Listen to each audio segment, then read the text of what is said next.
Good evening and welcome to the Gold Goats and Guns Hour here on YouTube and Periscope. My name is Tom Luongo. It is Friday, April 5th, 2019.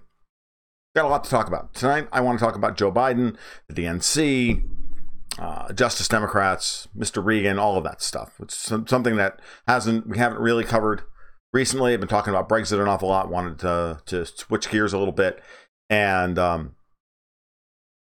get into that later in the show. I'll open it up for questions and comments. We may talk about Saudi Arabia and Israel and a variety of other things. So sorry I'm a little bit late, but you know, hey, these things take time. All right, so those of you who are watching this for the first time, you can follow my work over at tomluongo.me. You can also follow me on Twitter at TFL1728. My work is published regularly at moneyandmarkets.com as well as strategicculture.org. And you can support my work at Patreon/GoldGoatsAndGuns, where you can make a donation. And there's a link to the donation over my PayPal in the description to this video down below. And if you have not subscribed to the channel, please consider doing so. It would really appreciate it. Give a like and subscribe. We do this every Friday night at 8:30 and every Monday night at 8, as well as ad hoc during the week for 20 or 30 minutes. But the big show is on Monday nights at 8 p.m. and Friday nights at 8:30 for about an hour or so. All right, let's get to it. So now that all that's out of the way and we've got some people in the stream, let's get started.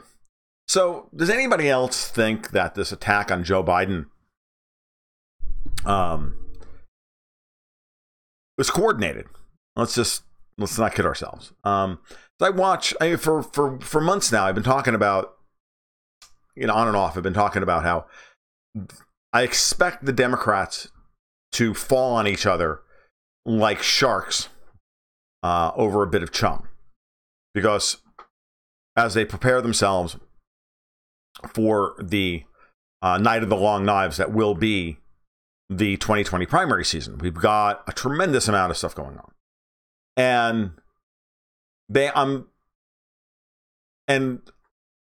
what we're seeing, we talk about this with Brexit, we've talked about it with other topics as well. We're seeing the end of politics as we've always known it.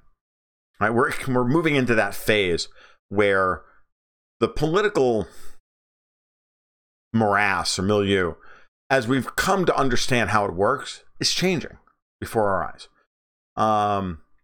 The major two-party system here in the United States, as well as in Britain, is under sincere pressure. I wouldn't say attack, right? But it's just under severe pressure because it can no longer hold anyone together. It can no longer hold their disparate coalitions together. And I've been talking about this as far as the Democrats have been concerned for a long time now, that the 2016 election cycle broke open the traditional coalition that had made up the Democratic Party for decades. The bicoastal smug progressives or smug liberals and, commies and all of that. The intellectual class that really just thinks that they're better than everybody else. And then them plus the leftover working class, Rust Belt Union guys, and as well as that minorities. So it was really always a loose coalition made up of people who were just particularly, either left behind by Republican politics or just catered to better by the Democrats than they were anybody else and the other parties. And it's similar to what's been going on over in Britain. But those parties are too big to hold their big coalitions together anymore. And the problem, of course, is that you're dealing with a mathematical system that is designed, the voting system mathematically implies a two-party system because anything else becomes a prisoner's dilemma. And it's a system that maximizes strategic voting on the part of the voter. And so when I'm watching kind of obliquely, because the idea of sitting down and watching the various tactical moves made by various Democratic presidential candidates like Kamala Harris and Cory Booker and Pocahontas and the rest of them, it just makes me sick to my stomach. But if you take the step back, kind of look at it, and you understand what the factions are. We have factions now. in much the same way that Trump ran an insurgent campaign against the establishment GOP in 2016, and is trying to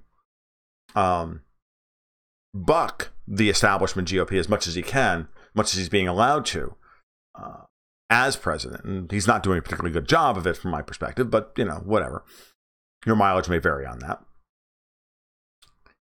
We're seeing the same thing happen with the Democrats, because in order to get Hillary Clinton installed as the candidate in 2016, they had to suppress the Bernie vote. They had to take the DNC nomination away from Bernie.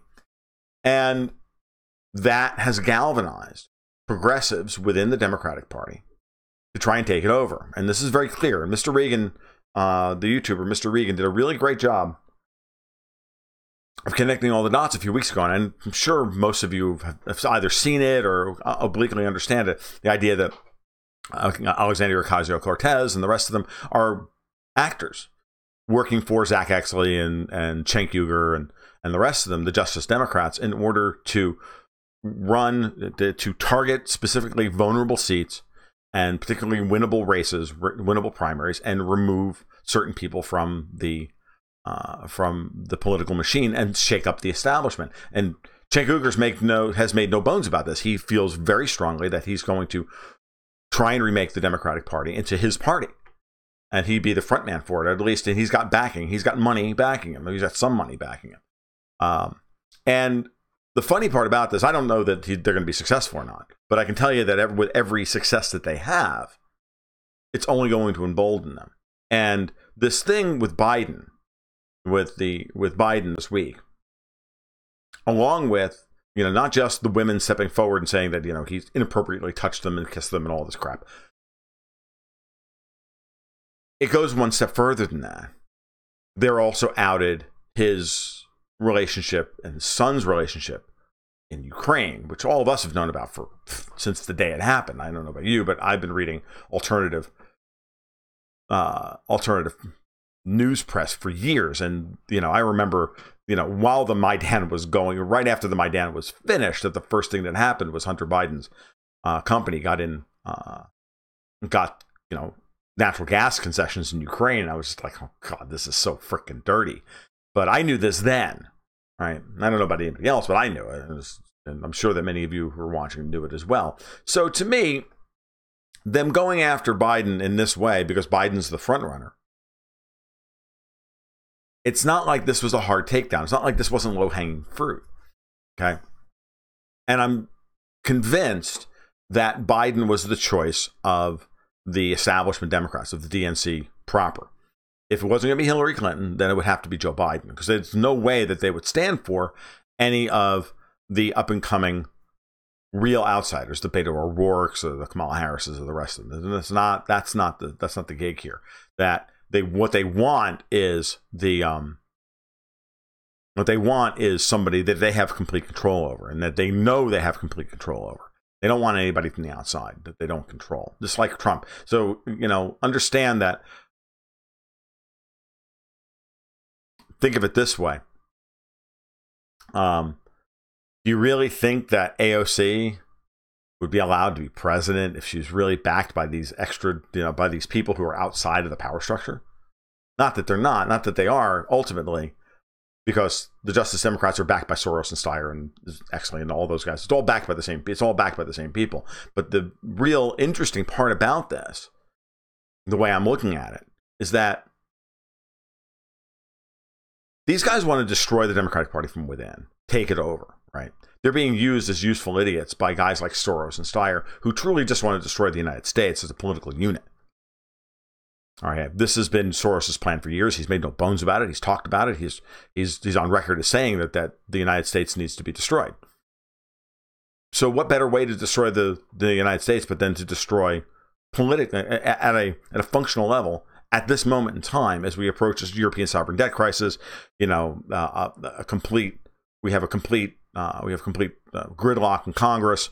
We've got, you know, all of these stories, Russiagate, all of it, right? All of this, the fake news stuff, the moving towards the deplatforming people, all of this. A lot of this is George Soros. And people like him and people around him who are trying desperately to hold on to power, and or two, if they're not trying to hold on to the power, they're trying to atomize the existing structures and weaken the political cohesiveness of places like the United States. And this is all standard color revolutionary tactics that they've done, time tested in other places like Ukraine and Serbia and now Moldova and Egypt and Georgia and what I'm thinking of, I can't think off the top of my head, Armenia, right? That they've pulled in the past. This is nothing new, right? And they're doing the same exact thing to us right now.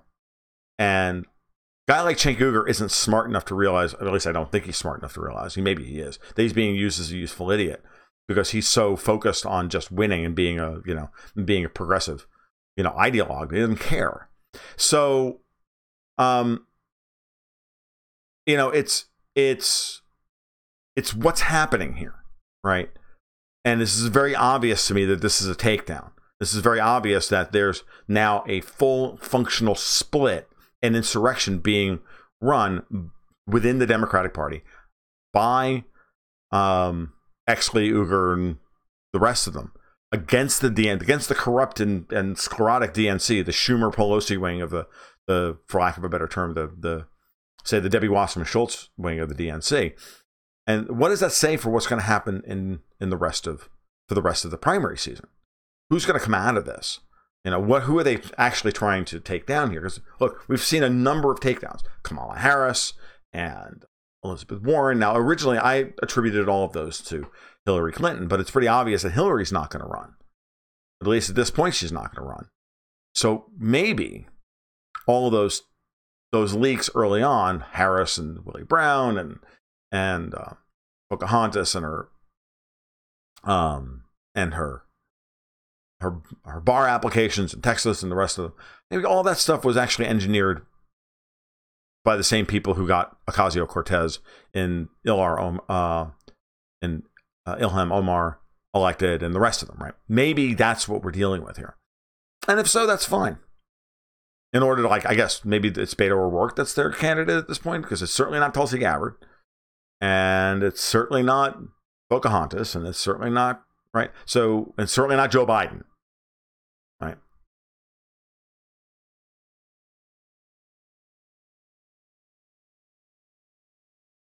So, it's really, oh, right, could be Andrew Yang. That's right.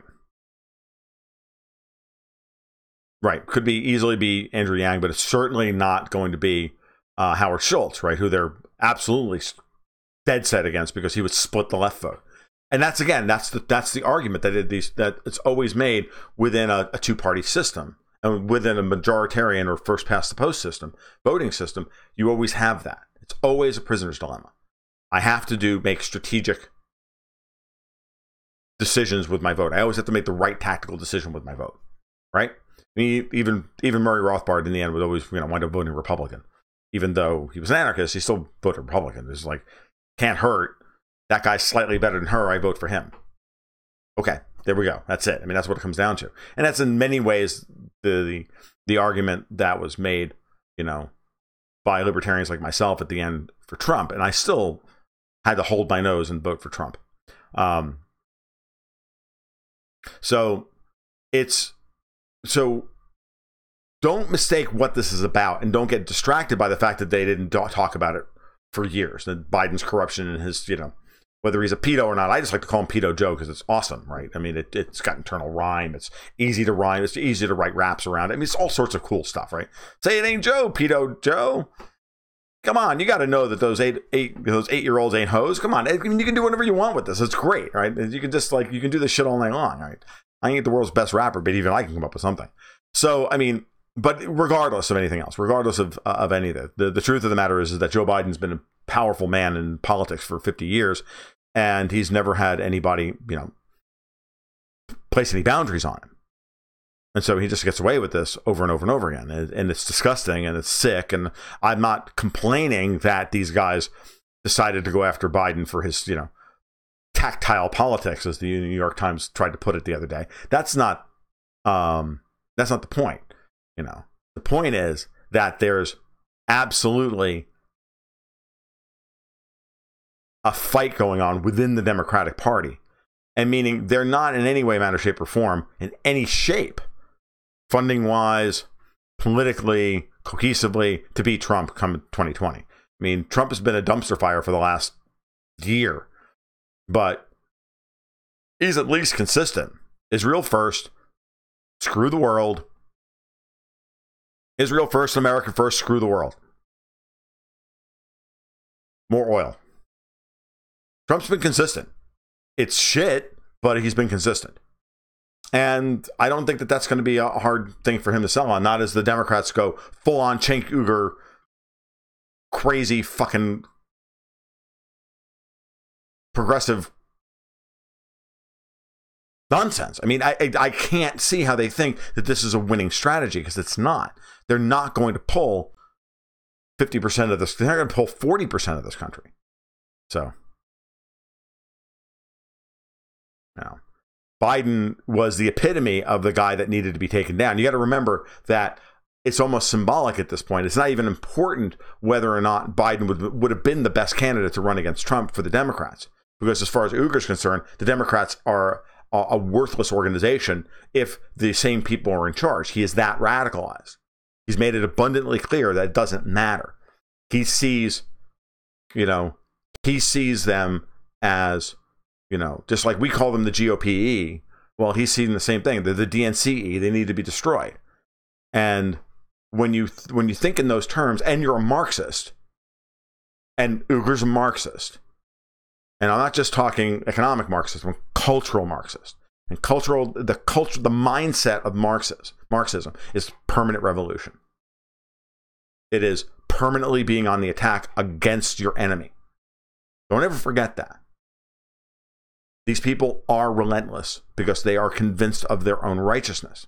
And therefore, and they do not respect boundaries. They do not respect borders. They do not respect anything. And I mean personal borders. I mean behavioral borders. They don't accept any limits on their behavior. They don't care about how they get there. These are Marxists looking for political power. These are the very definition of power-mad, rapacious, Machiavellian people. You can't separate those things. There is no humanity in the way they will go about their tactics and their strategy. They will implement their tactics and their strategy. There will be no humanity to it. As far as they're concerned, it's a fight to the death.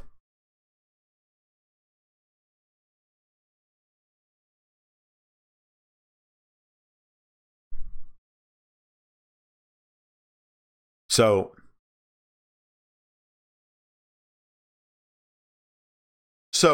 when you look at, and I see a lot of the comments going by the board right now, and don't get me wrong, it's not like I'm ignoring them. I want to stay on topic for another few minutes to remind you of this. You have to realize that that's what's going on, and taking down an old white establishment, powerful man like Joe Biden so easily and for so little money. Nuts and sluts, baby. It's always the routine.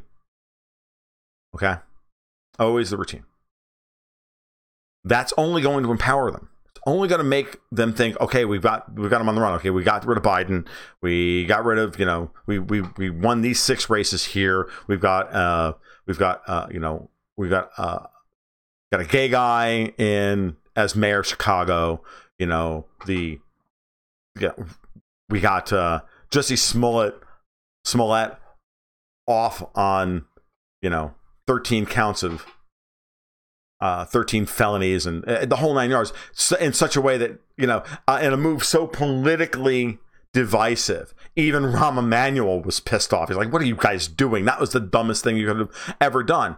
Yeah, that was the point, Rahm. They're coming after you. They're coming after you and Terry McAuliffe and the Clintons and all of it. Debbie Wasserman Schultz. They're coming after Pelosi. They're coming after Schumer. They're coming after all of them. I'm telling you. Feinstein, all of them. They're coming after every one of you. And it's a good thing. They all need to be taken down. Just as long as these people never actually hold any real power. That's the part that we have to be watching for. That's the part you have to be hip to. It's not, don't get caught up in the schadenfreude of creepy old Joe, Pedo Joe, getting frickin' outed here and having his presidential aspirations ruined. Go one step further. Okay, what does that mean? Okay, fine. That means this. Okay, well, that's great, but that means you stop the real. You allow this to go on only so long, and then you have to stop it.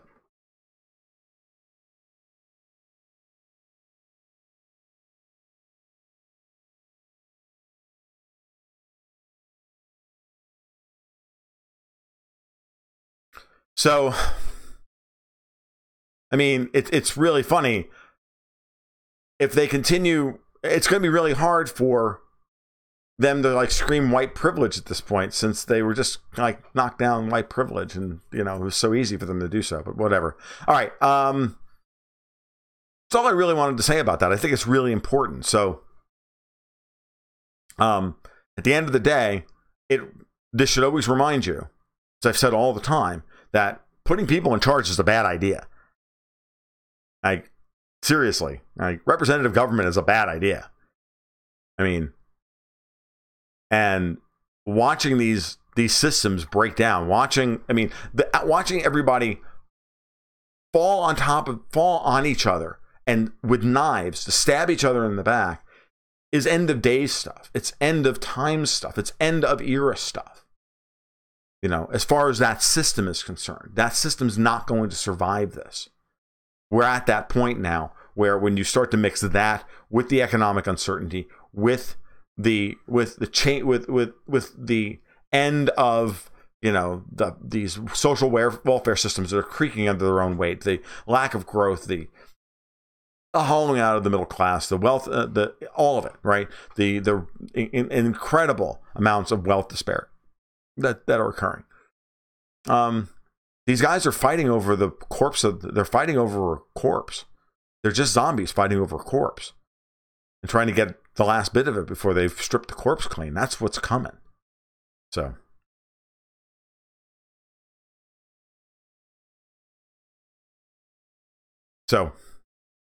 And the only thing I would say is, I'm reading some of the comments, and Faith Virtue says, you know, the U.S. political system is a joke and an insult to anybody with intelligence. Agreed. But why limit it to the U.S.? The only question I have. Look at what's going on in the UK. Look at what happened. Look at Germany. Angela Merkel should have stepped down as leader of Germany after that election. She failed her party so thoroughly and completely that her party should have thrown her out the door. Guess what? There's no one behind her.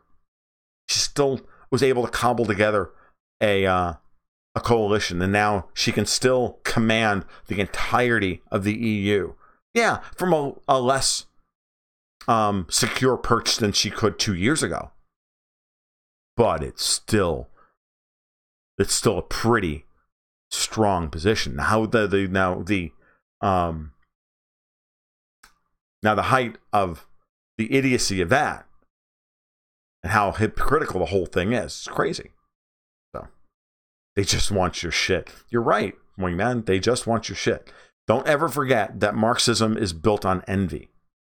It's an ideology built on an unquenchable envy for that which other people have that you don't, because you just don't want to work. You want somebody else to do it for you. And I know the Marxists in the audience will tell me that I don't know what the fuck I'm talking about, and yada, yada, yada, yada, yada. You don't understand, man. I do understand. I'm just giving you the Reader's Digest version, guys. I'm not going to sit here and give you my 4-hour bona fides, my 4-hour rant to prove my bona fides on this. Fuck you. I'm not going to do it.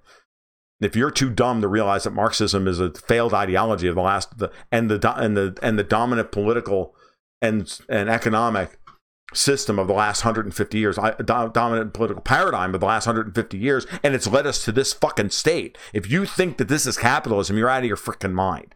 This is not capitalism. Not at all. Filthy lucre needs to be removed from politics. You know how you remove filthy lucre from politics? You defund the government and make the pie smaller. When you make the pie smaller, there's less to fight over, and the vultures go away because there's nothing to fight over.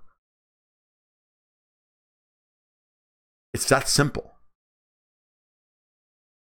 There's nothing to fight over.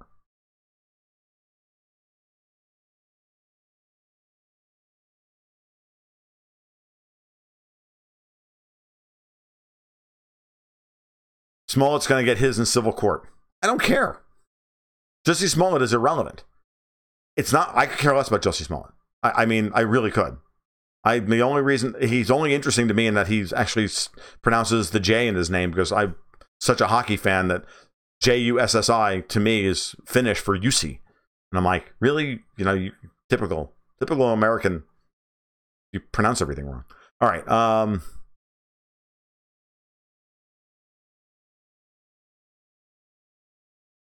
I haven't been paying attention to anything in the main news, but I thought the Dems wouldn't kick anybody out for anything sex related. But you'd be wrong, Green Penguin.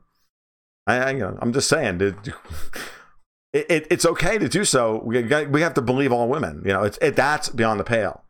Notice, by the way, that it's all about the adult women coming forward. No one actually wants to talk about the miles of footage of Biden and little girls. And that's just sick. Because, of course, we don't want to do that because we're still trying to normalize pedophilia and infanticide and the marginalization and the dehumanization of children, because children they're not necessary. Camille Paglia is the only leftist who seems to have a clue on cultural issues. She's the only one worth listening to. Everybody else is ridiculous. Warren is too right-wing. Franz, when you say things like that, I know you're a plant, dude. Just you're still here. I don't know how much Soros is paying you, dude, but, not enough.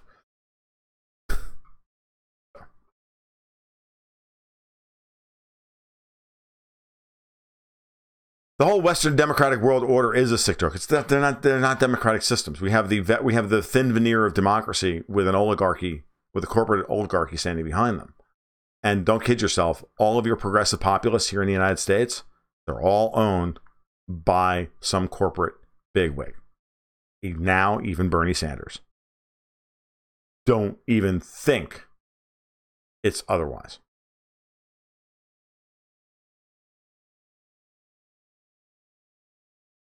North on 60 says, NATO are planning on driving warships into the Azov. Do you think Russia won't react? It's equivalent of Russia sailing into Lake Michigan.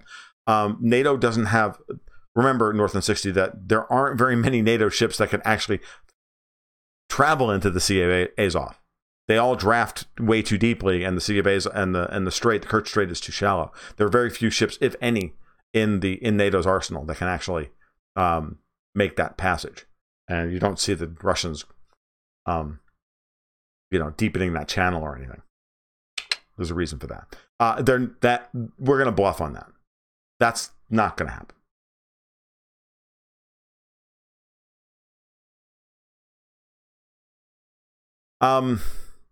It's funny, Green Penguin brings up the point of how many people actually recognize that the U.S. system is dying.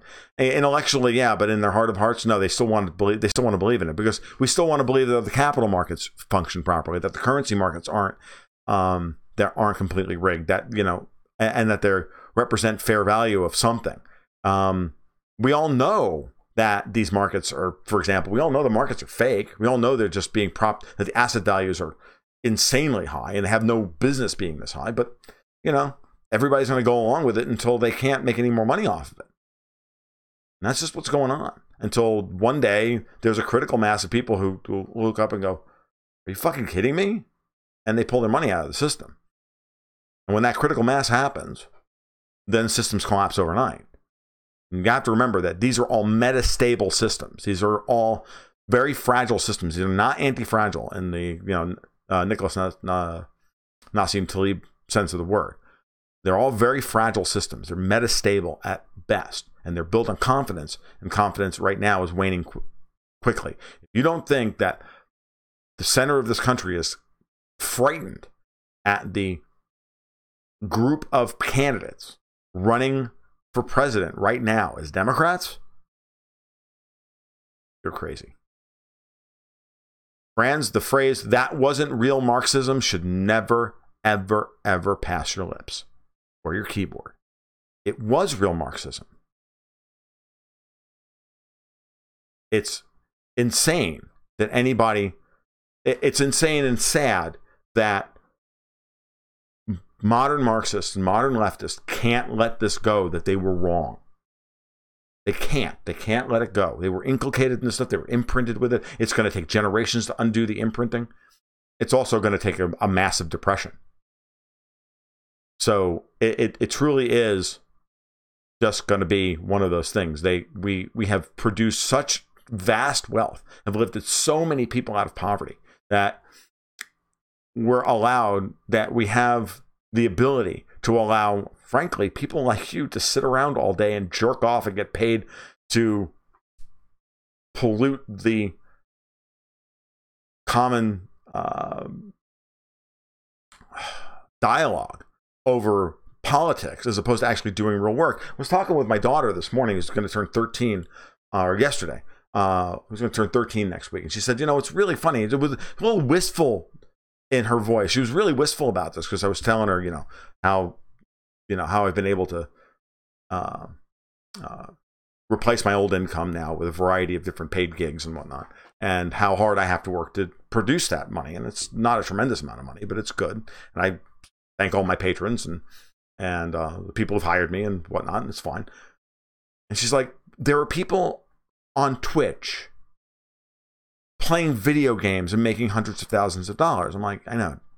Makes you sick, doesn't it? She's like, yeah. I'm like, how about this for a statement?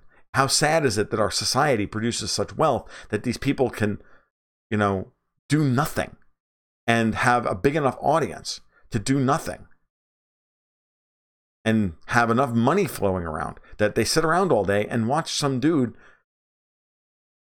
play Fortnite while he talks into a headset, and that's his living. So he makes his living, and he makes his living because there's enough eyeballs watching him that the advertisers are willing to pay him to do that. This is how much sloth there is in the society, how much slack labor there truly is in the society, that there are people that this is a multi-million-dollar business now, or multi-million-dollar, it's a multi-million-dollar market segment. It's crazy. It's crazy, and it's actually insane. I also don't think it's sustainable, but it's just to give you an idea. When you really stop to think about, everybody's drive to become a YouTube star so that you can, make some extra money on the side because you got nothing else to do. But who are you marketing?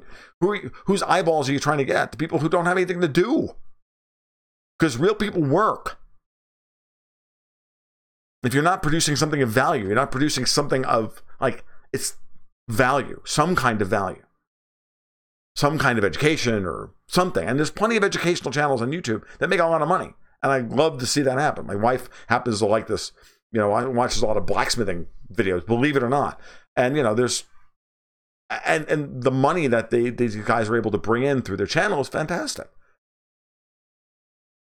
I'm not, not complaining or nothing, right? I'm not saying, well, the hell. So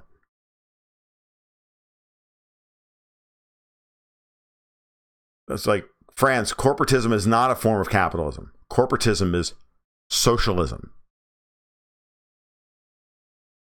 All forms of capitalism is a voluntary exchange of goods and services and the voluntary organization of labor. Corporatism is corporations created by government capturing performing regulatory capture on government, which itself is also a collectivist process. All of that is collectivist control over the means of production. Corporatism is just another word for fascism. It's just another variation on socialism, not capitalism at all. But, guess what?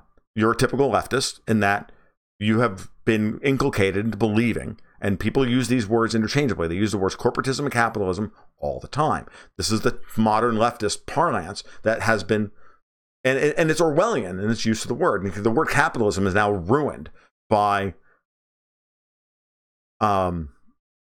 this pernicious shit, because it doesn't mean Now, and it now means corporatism, because that's how pernicious and how relentless the fucking Marxists have been in polluting the term. And it's not. Dead girls and live boys will get you bounced. Dead hooker, live boy. Right? Smollett case just proves of rich privilege. Yes, Jussie Smollett is a perfect example of how. Well, what are you going to do? You're going to say that it was white privilege got him off? Is Jussie now this is a fake racially motivated hate crime, and the guy was let off, and a black guy was let off because he's kind of famous.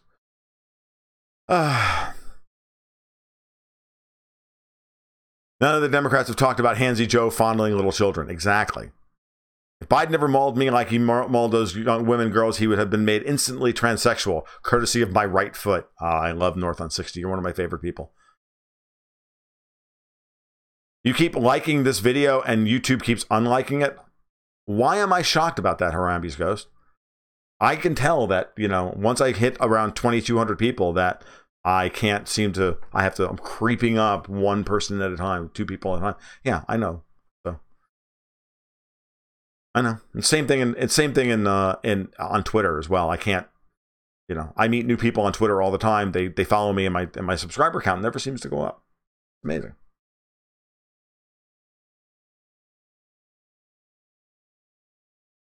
Putting aside the facts that we live here, is Soros really wrong about the U.S. being the obstacle to world peace? No, he's not. But that's the wrap a lie around a big truth, right? The big truth is that, yeah, we are an obstacle to world peace. Sure. And no, friends, I don't feel alienated from my labor whatsoever. I'm quite proud of the fact that you do realize I get paid pretty well to do what I do, right? And I've earned every penny of that. And I've gone from getting paid not well to getting paid very well, because I'm better at what I do than 99% of the people in the world. Just like that guy playing video games on Twitch. I had to remind that to my daughter as well. I was talking about something completely different.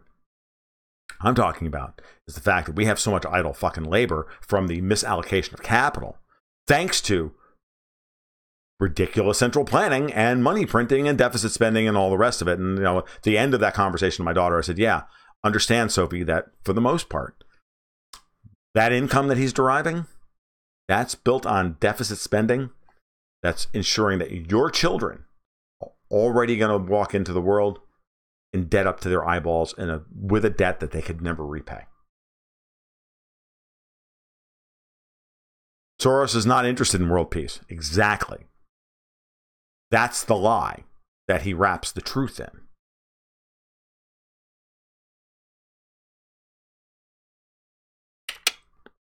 He's interested in remaking in his own image. He has a God complex. He admits this.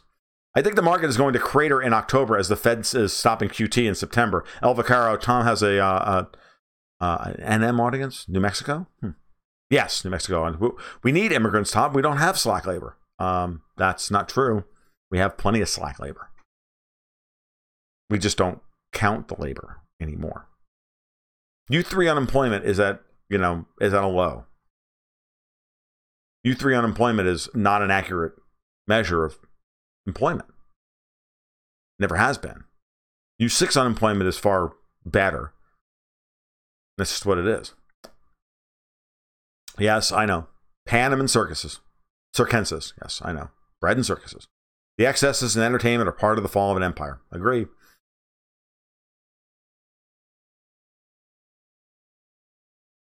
Francis, canned responses are only so flexible. They're not even flexible at all. I mean, dude, he could be like Jeremy Corbyn's hand puppet, for fuck's sake. He's not even interesting. So, you came for the Ryu's here. He's here for the goat talk. We'll talk about goats a little later. Tulsi Gabbard called out Trump today. Good for her. Called him a socialist because of his out of control military spending. I love it. Coming from a woman who is a socialist. But I think it's great that she does that. That's fantastic. because it's funny. I wrote an article today about Saudi Arabia and the potential for them to get off the petrodollar, and I said, don't anybody kid yourself. Trump is sitting here decrying, wanting to improve the United States, improve things economically in the United States, and he's going on and he wants lower interest rates, but the best way for him to get lower interest rates is to cut spending and to balance the books and everything else, and he won't do that. He's gone on the biggest fiscal debauch of all time. It's disgusting. It makes me sick to my stomach. Not a lot we can do about it.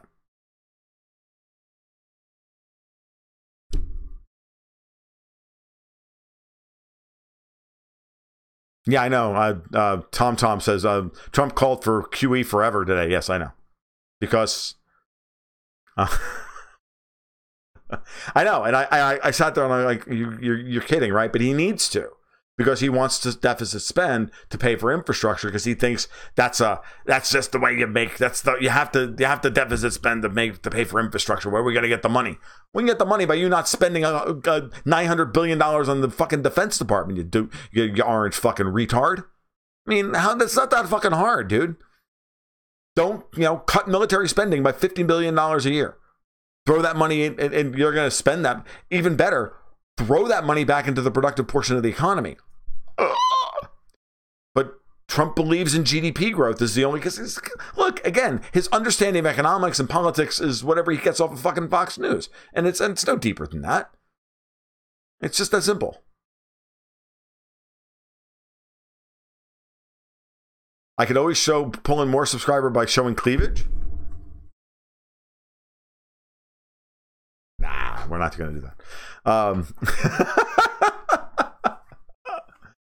I don't think that'll work. I don't think that'll work in my case, Harambe's Ghost. I really don't. I'm thinking not. 6 million are out of work, at least. Obama changed the definition of employment. The U6 figures are terrible. None of this counts the people who are on welfare and food stamps. I mean, it's just insane. Okay, the reason we don't have soup kitchens, the reason we don't have more people living in the streets is because we just pay them. We just deficit spend to pay them. It's just cheaper to pay them and keep them on welfare than it is to have them roaming around and destroying shit. And it's really what it comes down to. So.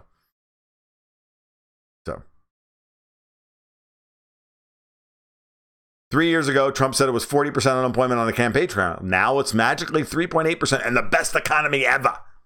We have the best economy that's ever been. 4% growth. They've never said we get 4% growth.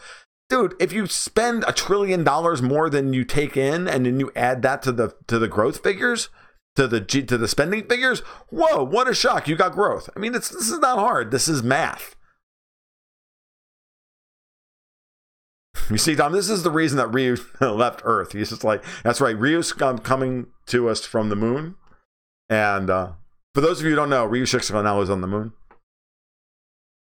Where I work in Alabama, manufacturing, half of the applicants can't pass the P test. Been this way for 2 years now. These are people who are unemployed. I know. My thoughts on Assange: disgusting. Reality is, and I think I said this to you guys a couple of weeks ago, right after the Mueller, probably I think it was the Monday after the Mueller report hit, that they were going to try and move the narrative away from Trump ruining Hillary's chances to winning, to blaming Julian Assange, and that they were going to pull him out of prison, and they were going to pull him out of exile and throw him out of the embassy, and then try and pin it all on him. And that's where we're going. That's why Chelsea Manning's been thrown in solitary confinement against the grand jury and all the rest of it. QE forever is modern monetary theory. It's really freaking dumb. Northland 60 says, I'm proud of my daughter. When Teachers Union did a walkout yesterday against good education changes, she went as independent press, blue vest, press badge, the works. She objects to their propaganda. When my daughter's school holds like walkouts and whatnot, they give the kids the option to walk out and go protest some stupid leftist thing. She always just stays home. She just stays in class and works. She's like, no, that's dumb. She's like, the last time they went and did that, she was almost tempted to go out there with them so that she could get interviewed by, the local television. Say, no, I'm just out here to make fun of my friends because I don't believe in this global warming bullshit. That would be my daughter.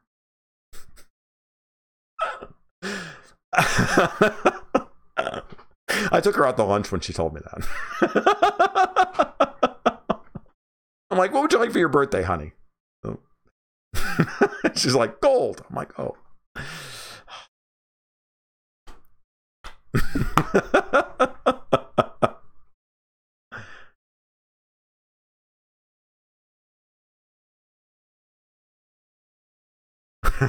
Oh, Ryu, man, that's unfair. Don't ever say bless your heart to a Southerner. Oh God, that cuts me to the quick, man. Tom, you are too kind. You actually think Trump has a brain. No, actually, I don't. Not anymore.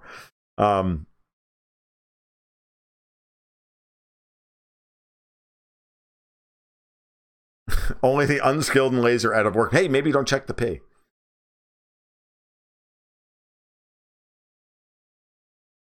Hi, Akadin. Good evening. Hi, Akadin. I'm glad you're here tonight. Haven't talked about Brexit yet, so maybe Trump's master plan is to arrange for all the debt to be written off. Some sort of reset. Perhaps not. That would require him to be not to be a flim-flam artist. I'm sorry, Patrick Vidian. You just said something really funny. I actually think that, in some ways, Trump, look, there's a lot of things in Trump's budget I actually like, right? All the spending cuts in all these other areas like education and welfare and all that other, yeah, get rid of all that crap.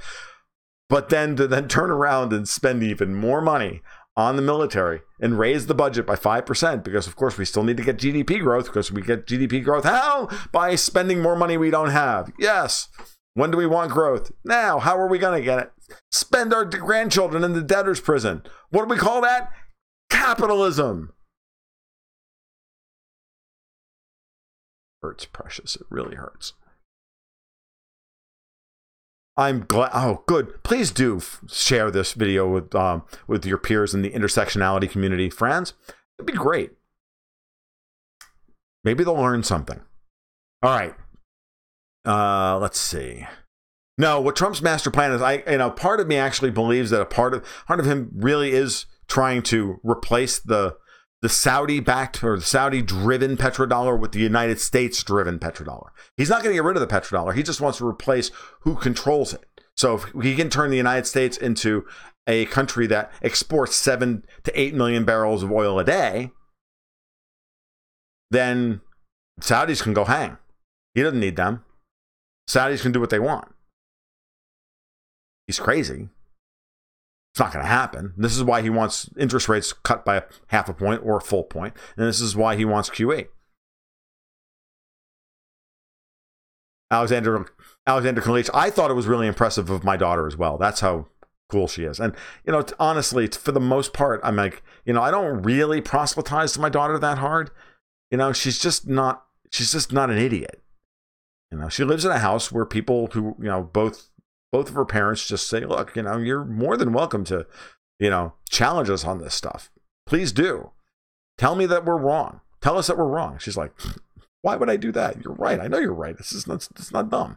Pass the hashtag pass the piss test. I love it. Aren't our kids awesome? Yes, they are. It's fun. What's really funny is that this is the best one. She loves Paul Joseph Watson, right? It's just, the whole conservatism is the new counterculture, the new punk thing.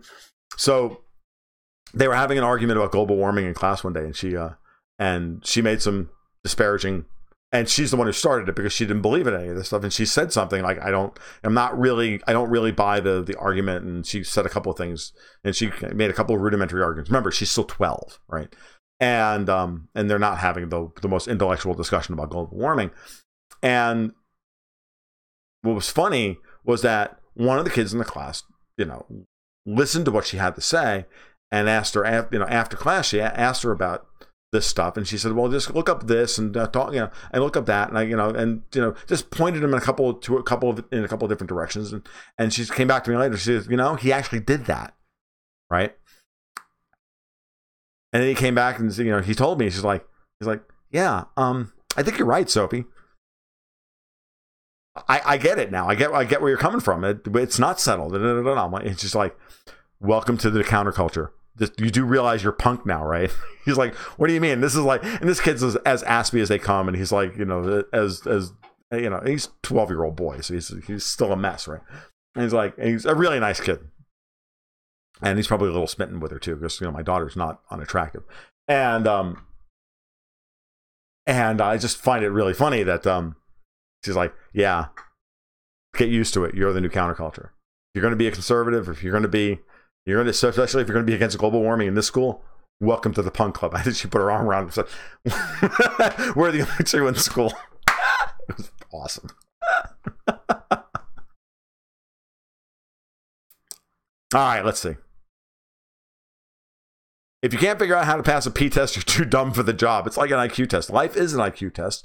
Learn how to open the door. Fracking is horrible. I know. But it's not going to change anytime soon. All right, let's see. I'm done with France. France, you can leave now. I'm not going to respond to you anymore. 2 good things Trump has done. The 2 regs go for every new reg written. EO and his fight with the MSM has done a lot of damage to the charlatans in the media. Yeah, actually, and he's done more than got rid of a lot more than 2 regulations for every new one he's written. So that's great. What kind of an anarchist am I? I'm an anarcho-capitalist. It's a hard way of saying I'm ultimately at the end of the day, I just don't believe that government has a moral right to exist. I'm an adherent of the non-aggression principle ultimately, and therefore think that that's and the voluntary interaction as opposed to the coercive form of interaction. And I don't buy the Marxist argument that if you're restricted in your movements in any way, manner, shape, or form, you're being coerced. That's bullshit. That's an argument can only be made by somebody who's unbelievably in high trait openness, who's also a left brain ideologue, who can't function in the real world. Just because you don't have access to every job imaginable everywhere does not mean your labor mobility has been impaired. Go fuck yourself. You can't go just get a job in Singapore tomorrow. Fuck off. That's not an argument. No, that's what they call straw man. Okay. So, by the way, let's see. There are actually people selling P to those people who need to pass that P test. That's right. Do they do that on the moon, Ryu? The second biggest shale reserves are in North America, U.S., Canada, Mexico. That's the reason for the new USMCA. Mm-hmm.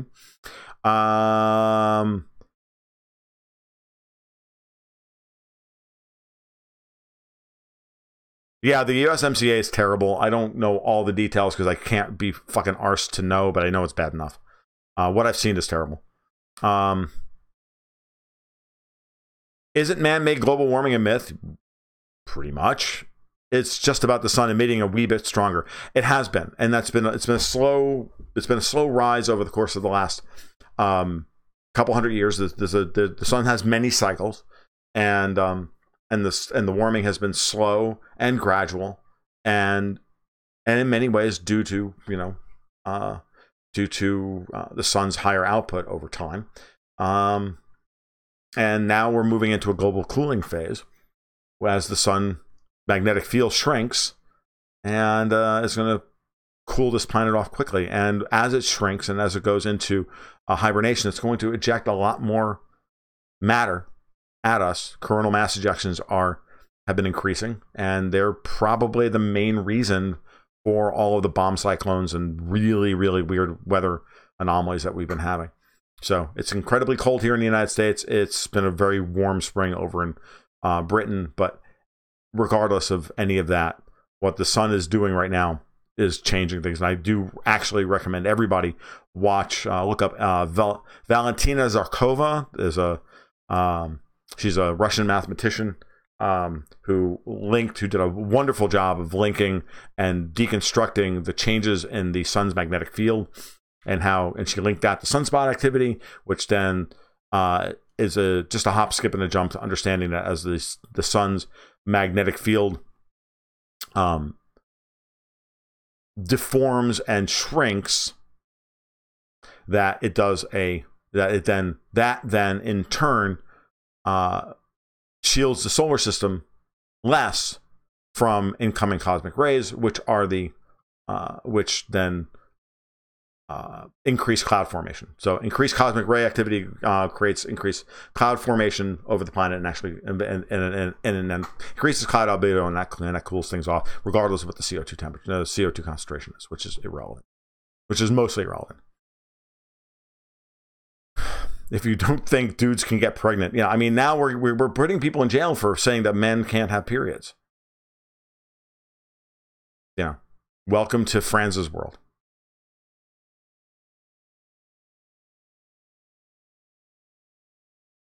Narco-capitalism was gaining ground during the lead up to Ron Paul's 2020 win. Now it's Ron Paul's run in 2012. Now it's socialism and communism. I know they actually tried to blame a narco-capitalism on what's happening today. I saw actually an article. I saw a headline in one of the leftist rags, some leftist Remainer in Britain, and tried to blame Brexit on narco-capitalism. And I was like, holy shit, dude, fucking kidding me?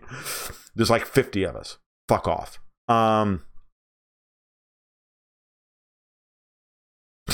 You're not offering anybody any tips, dude.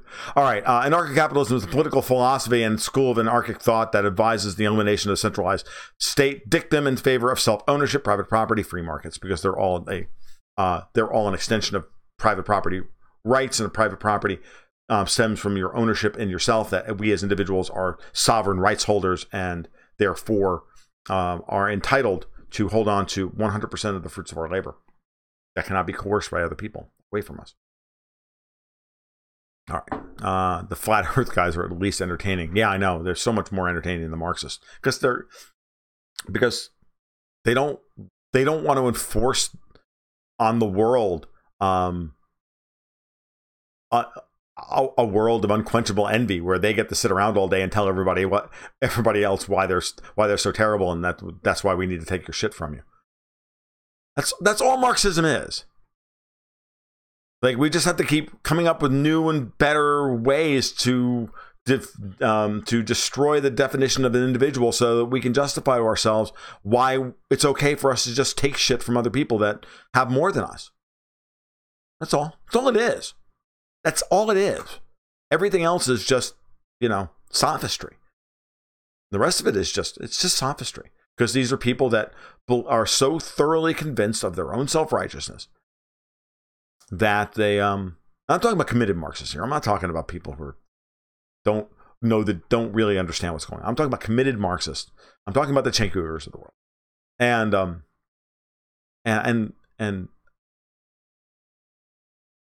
they refuse to understand that they have the capacity to do evil. When you listen to really committed Marxists speak, they always talk in terms of them being right and everybody else being evil. But they never accept the fact that they're capable of evil. This is why they always say, well, that wasn't real Marxism. It wasn't real Marxism. No, it wasn't real socialism. Don't you understand? The Soviet Union wasn't real Marxism. I'm like, yeah, it was. Yeah, it was. So was Communist China. So was Cambodia. So was Vietnam. Yes, it was. You have to be willing to accept the fact that you have the capacity to do as much evil in the world as anybody else ever has. And once you understand that, that's what moderates your behavior. And that's what should make you think twice about your grand plans for subjugating other people and turning them into an other that you can then subjugate and destroy. Because that's what they do. That's why they have no scruples. That's why they never stop. That's why they never, ever, ever stop. Period. That's why people like Franz don't leave after they've been insulted or even just told the truth of their positions. They don't leave because they are so committed to their worldview and the fact that they're right and the rest of us are wrong.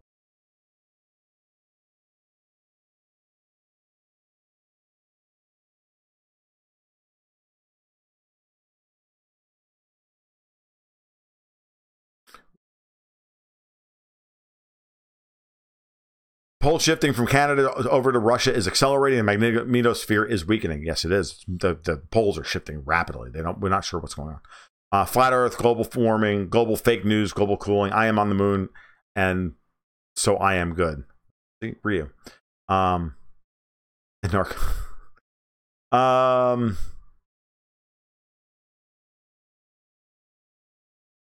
El Vaquero, you're right. You're like me, dude. My Marxists make my sides bubble up, my violent side bubble up to the surface. It takes a lot to do that. I hate Marxists. I hate progressives with it, just a purple passion. And many of them are my good friends, and I just have to like,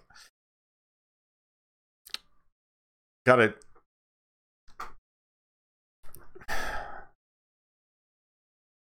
I make sure that I eat well before I go and hang out with them, because that way I don't go into low blood sugar and start raging at them like because they're complete fucking idiots.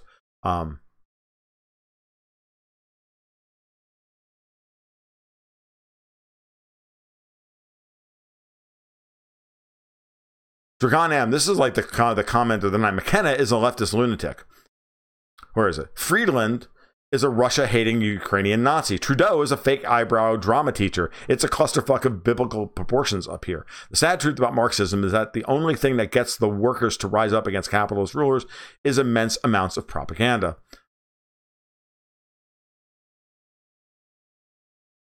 Why did Trump want Germany to spend 2% of GDP on defense? Every time Germany arms itself, we get another world war. They should spend way less than that. Because Trump wants to raise Germany's energy costs. And if he can't raise their energy costs by stopping the Nord Stream pipeline or anything else, then he wants them to bankrupt themselves by spending too much money on defense they don't need from an enemy that doesn't exist. Kind of like we are.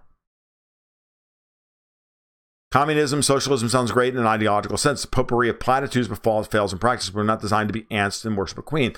What's important to understand, Tom, you're right. What's important to understand is that communists and socialists wrap themselves in communitarian rhetoric. Now, we're all communitarians because we're all social creatures.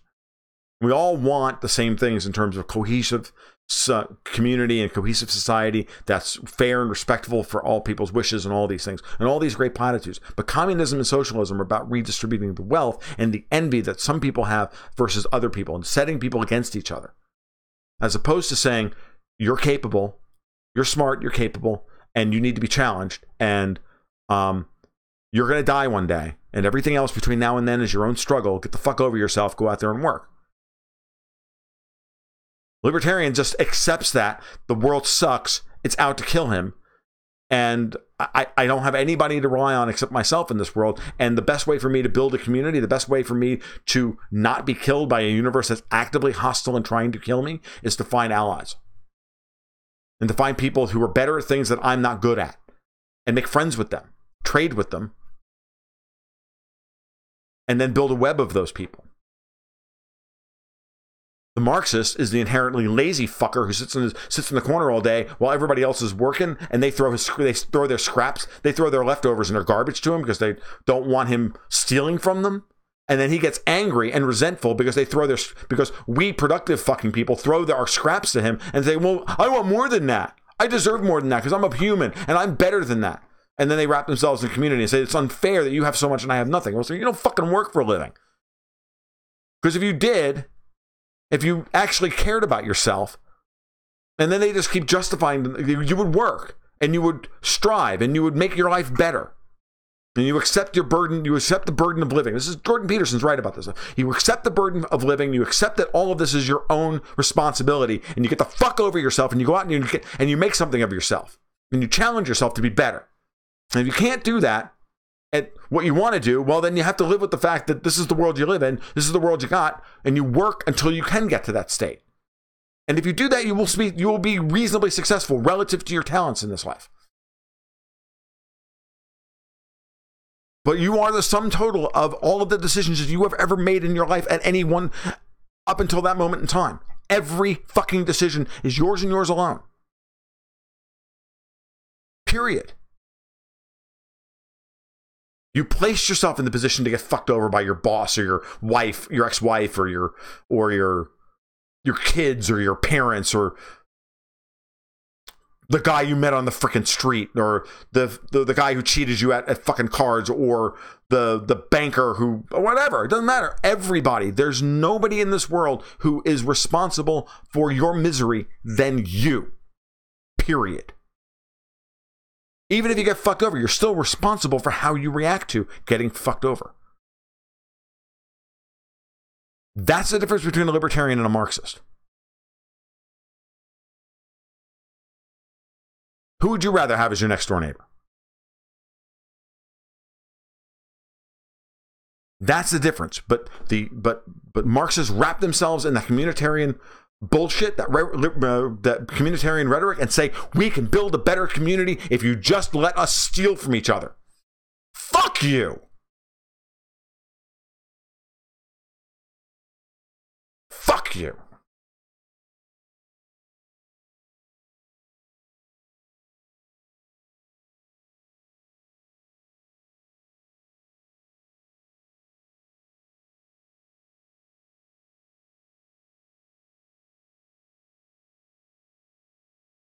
User 13, I'm finding that I'm naturally cutting those types of people out of my life just to avoid stress. Hun, I did that years ago. And some of those people were my family. Had to get rid of all the people who make excuses for their own, who keep making excuses for their own misery. Yeah, but Marussia. Thank you, Hayakton.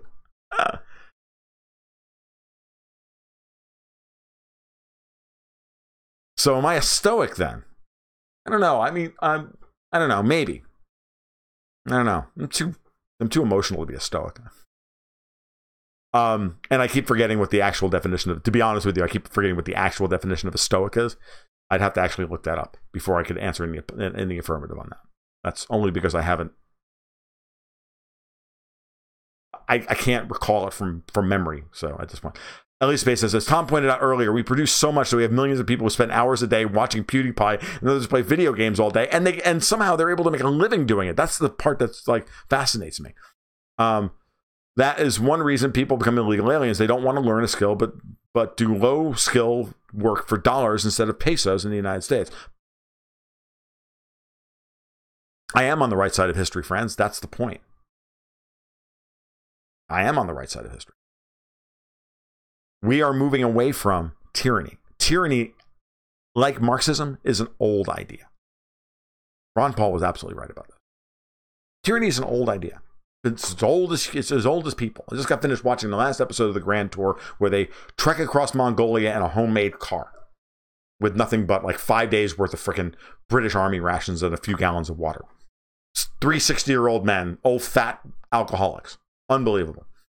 But they keep talking about Genghis Khan over and over again. We got Genghis Khan. Not 600 years ago in South America, they were sacrificing people to the sun god. Today, we talk about very, very esoteric and edge case scenarios about where life begins, and the validity and the validness of human being and human life. I think we're on to something. It's Marxism. The death of Marxism is getting in the way. Could Lincoln be described as a proto-Marxist? Lincoln was a Bismarckian nation state guy. They were all freaking socialists. Southerners just call Lincoln a tyrant. Let's just not split hairs here. World government is necessary in my view, but not the sick global stuff. Individualism, diversityism is good. Cooperation between nation states would be good.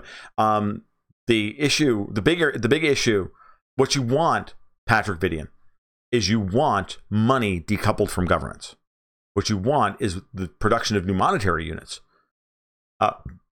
decoupled from human decisions. When you can get those two things, and now we get into a very short crypto rant because I'm at an hour and 10 minutes and I need to go. Because I need to say goodnight to my wife before she goes to bed. Is that once you have not an uncorruptible monetary system, but a monetary system that is less prone to outright fundamental corruption and thievery, which is what creates the wealth disparity that the Marxists complain about and all the rest of it. It is truly about the money. About a corrupt money begets a corrupt society, and then we have PewDiePie. That's what we need. And that is what will drive decentralization. That is what will drive us in the direction of a withering away of the state than anything the Marxists have ever argued for. So I do get the appeal of anarcho-syndicalism. I just don't agree with it. But I'm okay with people being communists. Don't get me wrong. This is as long as I can. I don't have to be part of. This is as long as I don't have to be a part of it. Problem with communists and the problem with Marxist thinking is that's permanent revolution. The problem is that no, they can't survive on their own. They have to continually pull in capital from other sources and pull in people, and they have to destroy other people in order to get what they want.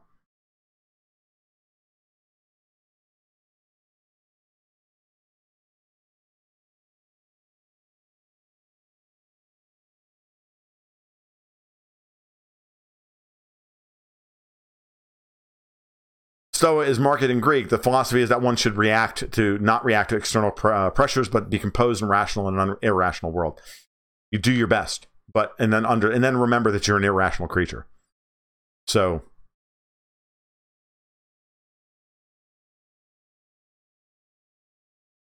all right. So yeah, that's the other biggest issue is that at the end of the day, man is ultimately irrational. We just like to think that we're rational.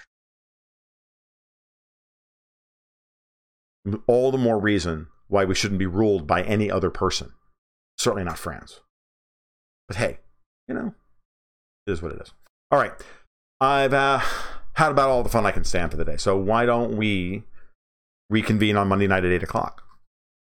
I'll probably be on either tomorrow or Sunday. Probably tomorrow. I don't have much going on tomorrow. I'm probably going to not write very much tomorrow. So should be fun. We should be able to. So I'm sure there's something out there that I can talk about for 20 minutes. So you guys take care. You have a great evening. As always, bang the like and subscribe button. All right, you guys take care. We'll talk soon. Keep your stick on the ass.